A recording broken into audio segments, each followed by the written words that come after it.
This is the summary created from the video. Lecture 5, Java Applet Programming. Java applets are small programs designed for graphical user interfaces, allowing developers to create interactive windows with title bars and display areas that can incorporate images, multimedia, text, and links. The process of creating a simple Java applet starts with defining import statements, the class, and a method to display content like Hello World. Naming conventions and compilation using JavaC and execution with Applet viewer are also covered. The structure of an applet program consists of Java syntax, HTML embedding, and running via the applet viewer.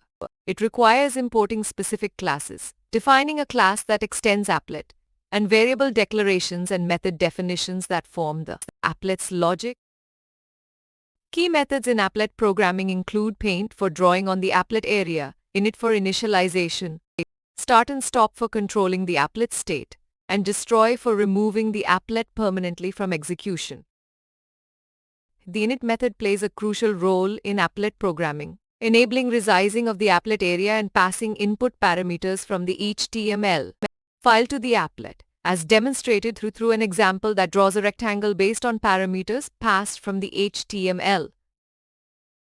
Unlike applications, applets do not have a main method, cannot define user methods beyond a specific set, and are embedded within HTML pages.